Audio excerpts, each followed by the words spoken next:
ఇక పెహల్గామ్ అటాక్లో అరెస్టులకు సంబంధించిన breaking news చూస్తున్నాం. పెహల్గామ్ అటాక్కు సంబంధించి టెర్రరిస్టులకు సహకరించిన ఇద్దరిని అరెస్ట్ చేసింది ఎన్ఐఏ. ఉగ్రదాడులకు పాల్పడిన టెర్రరిస్టులకు ఆశ్రయం కల్పించిన పర్వైజ్ బషీర్ను లేటెస్ట్గా అరెస్ట్ చేశారు ఎన్ఐఏ అధికారులు. దాడులకు ముందు పర్వైజ్ బషీర్ కలిసి ముగ్గురు సాయుధులైన టెర్రరిస్టులకు సీజనల్ దోకులుగా పిలిచే గుడిసెల్లో ఆశ్రయం కల్పించినట్లుగా ఎన్ఐఏ దర్యాప్తులో తేలింది.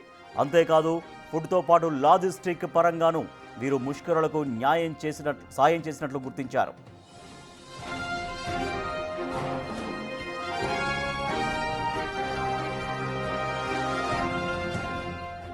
యావత్ భారతాన్ని వణికించిన పెహల్గామ్ దాడులపై దర్యాప్తు చేస్తోంది ఎన్ఐఏ. ఇందులో భాగంగా ఇప్పటికే 2000 మందికి పైగా ప్రజలను విచారించింది. కాశ్మీర్లోని షోపియాన్, పుల్వామా, సోపోర్, కుప్వారా సహా పలు చోట్ల తనిఖీలు నిర్వహించింది. ఇందులో భాగంగా ఉగ్రవాదులకు ఆశ్రయం ఇచ్చిన పర్వైజ్ బషీర్ల గుట్టు తెలుసుకున్నారు ఎన్ఐఏ అధికారులు.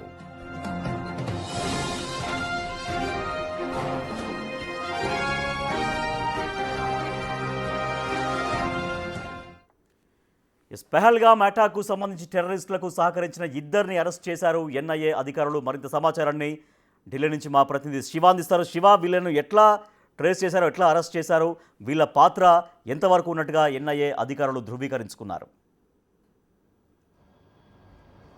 రైట్ రాజేష్, పెహల్గామ్లోని బైసరన్ వ్యాలీలో పర్యాటకులపై దాడి జరిపిన ఉగ్రవాదులకు ఆశ్రయం కల్పించిన స్థానికులు ఎవరైతున్నారో పర్వేజ్ అలాగే బషీర్ ఇద్దరు కూడా ముగ్గురు ఉగ్రవాదులకు ఆశ్రయం కల్పించి వారికి కావాల్సిన అన్ని విధాల లోకల్గా ఉన్న అన్ని సదుపాయాలు, ఆహారం కానీ, నివాసం ఉండడానికి కానీ, లాజిస్టిక్ అన్ని విధాలు కూడా వారికి సహకరించారనేది కూడా ఎన్ఐఏ దర్యాప్తులు. అంటే గత నెల ఏదైతే ఏప్రిల్ 22వ తేదీన ఈ ఘటన జరిగింది. అంటే నేటికి ఎగ్జాక్ట్గా 2 నెలలు పూర్తిగా వస్తుంది. అంటే ఈరోజు జూన్ 22, ఎగ్జాక్ట్గా ఈ రోజుకు 2 నెలలు పూర్తిగా వస్తుంది. ఈ నేపథ్యంలోనే ఇప్పటి వరకు అనేక మందిని, వేల సంఖ్యలో స్థానికులను, మరోవైపు బైసరన్ వ్యాలీలో పైన ఏదైతే కొండపై ప్రాంతం ఏదైతే ఉందో పెహల్గామ్ నుంచి పైకి 6.5 కిలోమీటర్లు ట్రెక్కింగ్ ద్వారా పైకి వెళ్లి బైసరన్ వ్యాలీలో సరదాగా గడిపేందుకు పర్యాటకులు భారీగా అక్కడికి చేరుకుంటారు. ఆ రోజు ఏప్రిల్ 22వ తేదీన కాల్పులు జరిగిన సమయంలో అక్కడ ఉన్న వారందరినీ కూడా ఏదైతే గుర్రాలు తీసుకువెళ్లేవారు కానీ, టూరిస్ట్ గైడ్లు, అక్కడ ఉన్న షాపుల యజమానులు కానీ, స్థానికులు ఎవరైతే ఉన్నారో వారందరూ కూడా విచారించారు. దాదాపు 2000 మందికి పైగా కూడా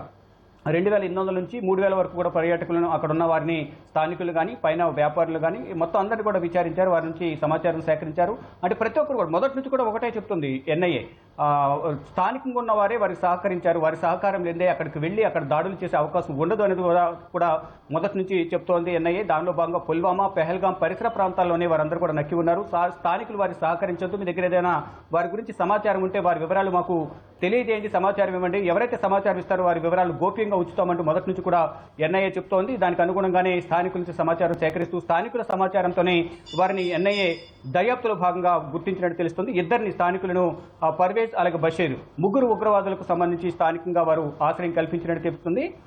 వారి నుంచి వివరాలు సేకరించారు. ఆ ముగ్గురు ఉగ్రవాదులు ఎవరనేది ఇప్పటికి అధికారికంగా ప్రకటించినప్పటికీ వారి వివరాలను తెలుసుకుని ప్రజెంట్ దర్యాప్తు అనేది కొనసాగిస్తున్న పరిస్థితి కనిపిస్తోంది. అంటే ఉగ్రవాదులు, వారి వెనుకున్న వారందరినీ కూడా అరెస్ట్ చేసేందుకు ప్రయత్నాలు చేస్తూ ఉన్నారు. అయితే ప్రజెంట్ ఆ ఉగ్రవాదులు జమ్మూ కాశ్మీర్లో ఉన్నారు, అక్కడ నుంచి పారిపోయారా అనేది కూడా చూస్తున్నారు. దానిలో భాగంగా గత నెల కూడా సెర్చ్ ఆపరేషన్ నిర్వహించారు. ఇటు కేంద్ర బలగాలు, ఇటు జమ్మూ కాశ్మీర్ పోలీసులు, సిఆర్పిఎఫ్ బలగాలు అందరూ కూడా కంబైన్డ్గా వారందరూ కూడా కలిసి సెర్చ్ ఆపరేషన్ నిర్వహిస్తున్న సందర్భంలో లష్కర్ తోయిబాకు సంబంధించి కానీ, జైషే మహమ్మద్ సంబంధించిన ఉగ్రవాదులు, ఇతర మరికొంతమంది, మొత్తం దాదాపు 8 మంది ఉగ్రవాదులను ఈ భద్రతా బలగాల కాల్పుల్లో హతమార్చారు. ఇప్పుడు ఏదైతే ముగ్గురు ఉగ్రవాదుల పేర్లు చెప్పారో బషీర్ అలాగే పర్వేజ్, వారి ఇచ్చిన వివరాల ఆధారంగా వారి కుటుంబ సభ్యులు ఎవరైనా జమ్మూ కాశ్మీర్లో కానీ ఇటు పరిసర ప్రాంతాలు ఉన్నారా అనే కోణంలో కూడా వారి కుటుంబ సభ్యులకు సంబంధించి వివరాలు కూడా సేకరిస్తున్నారు. వారి ఇళ్లకు వెళ్లి వారి నుంచి విచారించి వివరాలు సేకరించే పనులు అయితే ఎన్ఐఏ దర్యాప్తు బృందం నిమగ్నమైంది. మొత్తంగా చూసుకుంటే 2 నెలల తర్వాత కీలక పురోగతి ఎన్ఐఏ సాధించిందని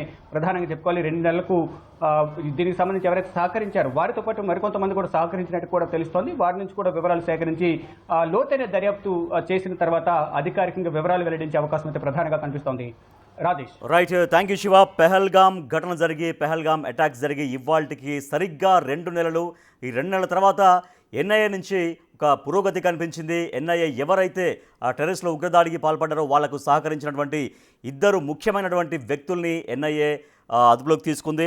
సో ఇంకా వాళ్ళ పాత్ర ఎంతవరకు ఉంది, ఇంకా వాళ్ళు ఎటువంటి దాడులకు వ్యూహరచన చేశారనే దానిపైన ఎన్ఐఏ వాళ్ళని విచారిస్తుంది.